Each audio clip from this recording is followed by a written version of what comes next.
Me and Mariah go back like babies and pacifiers. Mariah May taking a turn on AEW Dynamite this past Wednesday, and we're going to talk about that. But before we do, I'm Rob, the wrestling old head, with an opinion on the current product. This is the portal of pro wrestling, all the time. This is the community for you, so let's talk about it. This past Wednesday on AEW Dynamite, Mariah May wins the Women's Owen Hart Cup Championship by beating Willow Nightingale, albeit with a little bit of help from Chris Statlander and Stokely Hathaway, but she did get the win nonetheless. Skips up the ramp, Wizard of Oz style, with Toni Storm. Goes out like the ending of the Karate Kid, and suddenly record skips and it turns into a scene out of the movie Carrie, the original Carrie, a bloody mess, a bloody show. Mariah May beating Toni Storm with her own shoe. Watch out for the shoe. Chin up, tits out, watch out for the shoe is what Toni Storm's catchphrase is, and she did not see this shoe coming. Toni Storm gets beaten by Mariah May at the ending of AEW Dynamite. I got some good things to say about this. I also got some critiques, and hey, that's why you come here to this place, is because you want to hear my opinion, and you're going to get a raw, uncut, 100% true opinion. It might be a little nitpicky, but we're going to hear it nonetheless, and you're going to get both sides of it, because I like to present both sides of these equations. So we're going to get to the good part. Mariah May turned heel by turning her heel and hitting Toni Storm in the face.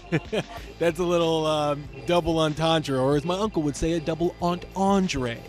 Mariah May turning heel, I did not see coming. I must say, it is a little bit of a shocker considering she is going to her hometown at Wembley. She's about 10 minutes away or something is what they said last Wednesday on Dynamite. They were talking about her, so that's going to be interesting. She's going in as a fan favorite just because she's in her hometown crowd. Toni Storm is a face, but is she that much of a fan favorite that she is going to get cheered over Mariah May in her hometown? That is going to be interesting. I don't know if I've ever seen something like that before, where a freshly turned heel goes to their hometown and beats one of the top faces or wrestles one of the top faces at a big pay-per-view event. So that's very interesting. It's pretty much something that I'm not used to seeing. I'm not going to say it's unprecedented, but it's definitely not something that I would have expected to see. With this whole situation that's being built up, I want to go back in time a little bit for people that are not familiar with this channel. When I first started talking about Toni Storm's trajectory to get to All In, I was against Mariah May being the opponent. I just thought it was too soon. I didn't think that she was ready for it. This coming from the type of programming that I got as a kid growing up, a 36-year wrestling fan, I wanted to see Mariah May get a little bit more character development and us to get invested a little bit more in why she would even turn on Toni Storm in the first place. And I thought she would have come out of that looking more like the face, because at the time, Toni Storm was being, kind of propped up as a heel, even though she was getting cheered, and which was a problem with AEW, which was a lot of the times they put these heels in positions to have the cool it factor, and then they kind of become face by proxy, just by the fact that the crowd likes the fact that they're so cool, which was we can argue about that in another video. However, I do want to state that Toni Storm did start off as a face. When she started to wrestle people like Serena Deeb, she was then positioned as a face, and then became face overall because she was just pretty cool. Like, the whole character was interesting, and it was so vastly different from everything else that was on AEW at the time. Dare I say it was a little sports entertainment-ish. Hey, and like I said, I'm trying to be, impartial Marshall here, but it was a little like something that you would see on WWE. She added her own little twist to it, and she obviously has a lot of creative freedom in that regard, and she's been knocking it out of the park. And now we get to a situation where you put the Owen Hart Women's Cup tournament in a position where the winner faces Toni Storm. I thought it would have been nice to have Jamie Hayter return in this tournament. However, it didn't seem like she was ready at the moment.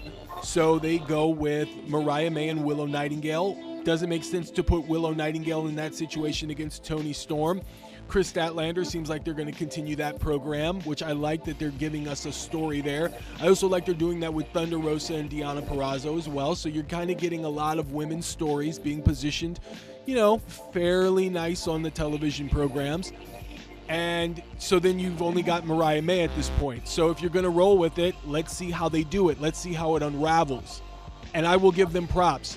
It is the talk of the town, trending on X or Twitter or whatever. It is one of there's a lasting impression. I still see the shot of Toni Storm screaming with blood coming down her face as Mariah May is just beating her with her own shoe. It was like the last time I saw something like that, it was like Jada Pinkett when she was stabbed in Scream 2. Okay? I mean, that was like the image of her screaming while she's on the stage, and then she passes out, and then the slice graphic comes up, and now you're watching Scream 2. It was very similar to that. It was chewing up the scenery. Toni Storm did a remarkable job. And if you haven't seen it, go look at some of the backstage footage after AEW Dynamite concluded. Man, she sold it perfectly. There's no other way you can sell the beatdown that she had as the blood is running down her face and they're helping her down the stairs. Oh man, it's cinema. It was pure cinema. Toni Storm doing a remarkable job. And as I've said on X or whatever, Twitter or whatever, I've said that if the promo that she cuts after this, when she comes back, is going to win her an Oscar. I don't think it should be in black and white. If you recall, I did a video about Toni Storm's promo she cut on Thunder Rosa, and I thought that was like the beginning of something huge for her a few months back. And I believe that if she continues the type of promo that she did with Thunder Rosa with Mariah May and cuts it serious and doesn't throw in any comedy or, any of that pulpy stuff, like, it's going to be amazing. And Toni Storm has been knocking it out of the park. So if she channels things in a very serious manner and throws the intensity up, I think it's going to be phenomenal. Now, I'm going to praise it because I think it's one of the hottest programs I've seen in AEW in a long time. And if they do this right, if they position Mariah May as bubbly and super colorful, but then there's like a little dark side of her, then Toni Storm can be the actress that is now going from comedy to being very intense. And I think that they can play off those types of characters in a very real way and blow them up in a very, it could be construed as cartoonish, but trust me, if they do it right, it can be very, very well shot. I'm thinking back to the video package Mariah May had with Mina Shirakawa in the build-up to the Forbidden Door match, and it was so colorful. It was like popping out at me. There was like all of these like Instagram effects or whatever, this TikTok type of a video. It was very bright and it was in your face. If they continue videos like that for Mariah May, but in between those you get these dark, imagery and shots and stuff like that, I think it would be phenomenal. And then on that regard, have Toni Storm shed the black and white slowly and get into a more serious and dramatic stance. And I think those two would really work well with each other. That's just me. Hey, I have to throw my opinion in there a little bit of what I would see going forward.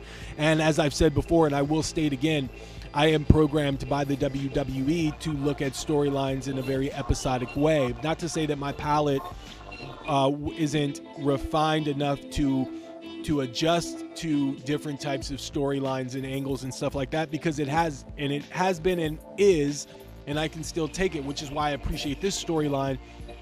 But now I'm going to flip it around and I'm going to tell you something that I was a little thrown back by, and I will say took a little bit of the steam out of that program, out of that ending angle, which is it would have been phenomenal and much more effective if we hadn't seen something like that last week with MJF and Daniel Garcia. And I have to say it, I have to address it, because it's something that I thought about as I was watching it. We just saw this last week with MJF and Daniel Garcia, albeit a little bit different because Daniel Garcia and MJF, they weren't best buds. They didn't really build a relationship at all. They were just kind of, it was a respect thing, and you knew something was going on with it, but we weren't sure what. And then the low blow from MJF and the tombstone pile driver off the second rope, and he's being stretchered out, and we're like, why would you do that, MJF? Why would you do that? And then you cut to this week's AEW Dynamite, and then what are we seeing? Toni Storm getting beaten with a shoe and beaten bloody and then carried off, and everybody's asking Mariah May, why would you do it? Why would you do it?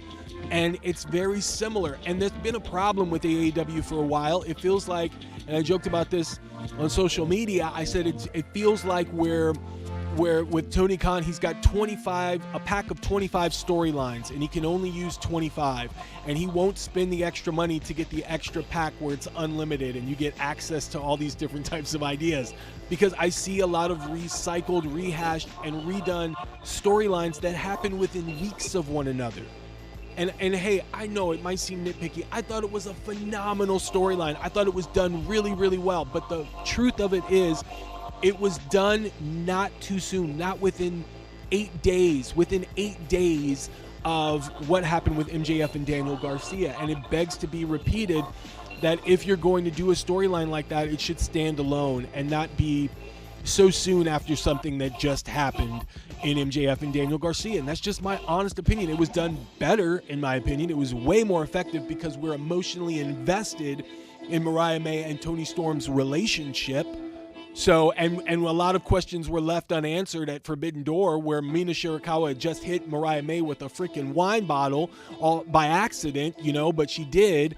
And Mariah May wasn't selling it at all, and they're having a triple kiss in the middle of the ring after Toni Storm and Mina Shirakawa's match at Forbidden Door, and you're wondering, like, what's the payoff here, and why isn't there? So maybe something was knocked loose when she got hit with the wine bottle.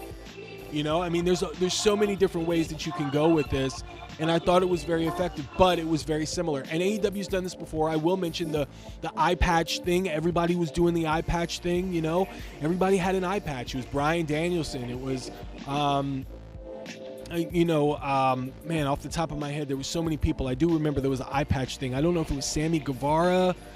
I mean, there was like 3 or 4 different guys. Daniel Garcia, I think, had the eye patch as well. There was so many people that were doing the eye patch, one after another, after another, after another. There was so many people that were doing, I'm trying to think off the top of my head here, that some of the things I saw. Oh, My House, Saraya was going, this is my house. And then right after that, Swerve Strickland was coming out going, whose house? My house, right? So it's like everybody was saying it's my house, my house, my house. It was like in the back, they're either not doing enough communicating about what they're going to do, or there's just a lack of creativity, okay? Simple as that. Because in order for everybody to be emotionally involved, I'm not asking for WWE here. I mean, I go far away from WWE. No WWE cloning in the AEW, because it's not going to work. You cannot try to measure up, equal, or be better than the WWE in spectacle or in episodic storytelling. You can't do it, which is why I think, in my opinion, I'm not going to get into it, but I think the Chris Jericho spot on Samoa Joe it just fell flat to me, because you're trying to do something that the WWE does so much better, and it doesn't work out. So I'm not asking. There are other ways to get characters emotionally invested and get fans emotionally invested in characters than doing what the WWE is doing. WWE is doing film. They're doing like they're trying to make television shows within television shows, mini television shows within television shows. AEW doesn't have to do that. There's a wide array of different types of storylines that Tony Khan can play with without trying to go into WWE's territory. Now, WWE does take liberty with using a lot of different types of old school storylines. They've got a lot of guys in there that are familiar with that. Steve Corino, Bruce Pritchard, Triple H, Road Dogg, Shawn Michaels. Those guys are all familiar with old school storylines. I'm sure they watch a lot of old school tapes and footage and stuff, and they borrow a little bit from that.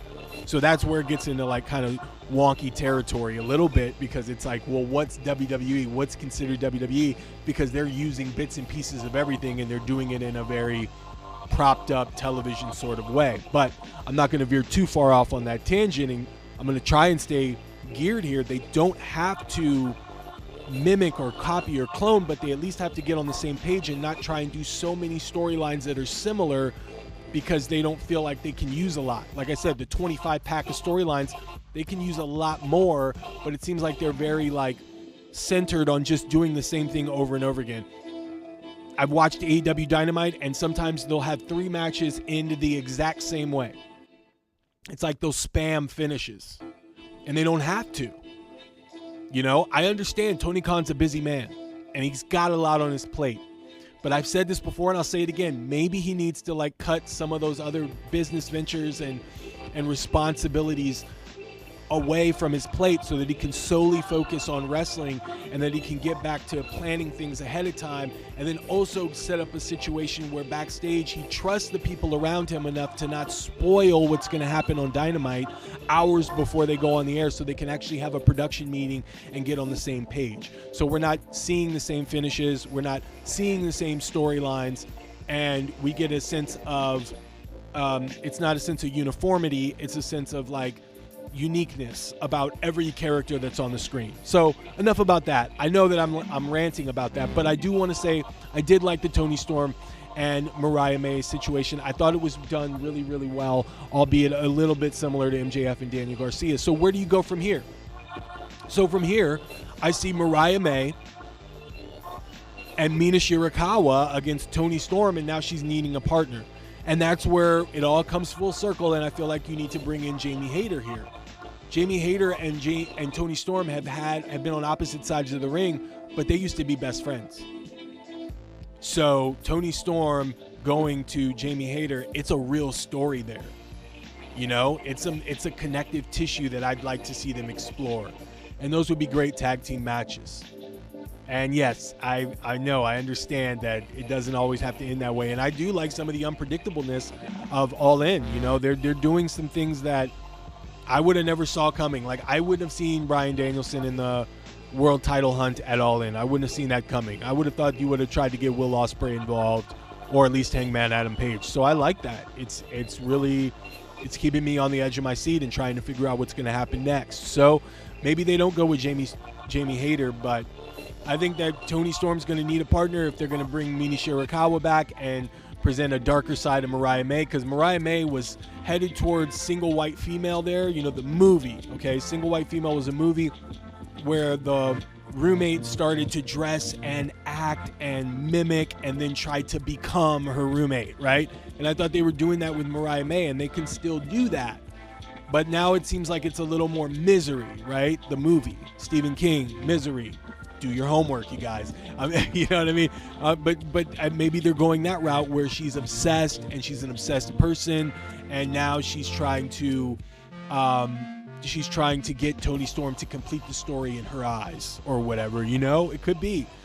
Wherever they decide to go, I'm there for it. I'm all at the edge of my seat. I think it could be the main event of All In. But like I said, it's just going to be tough to get fans to cheer for Toni Storm, where after tonight, she is definitely the odds-on favorite babyface in this scenario. And then you got Mariah May, who's a hometown hero now, who's going to get an opportunity of a lifetime, as young as she is, to be the AEW World Heavyweight Champion in the women's division in her hometown in Wembley. And she's going to be the heel. I don't know how they're going to do this. I'm going to see how they do this. But what do you guys think? Do you think Jamie Hayter's going to get involved? Do you think Mina Shirakawa's coming back? How is this story all going to play out? You guys let me know in the comments, and we can continue the story there. Thanks for all that have signed up so far. All my subscribers, new and old, thank you again. Thumbs up on the way out to grow this community. You guys are the best, and I couldn't do this without you guys. Remember to try and stay united, wrestling community, and I'll talk to you real soon.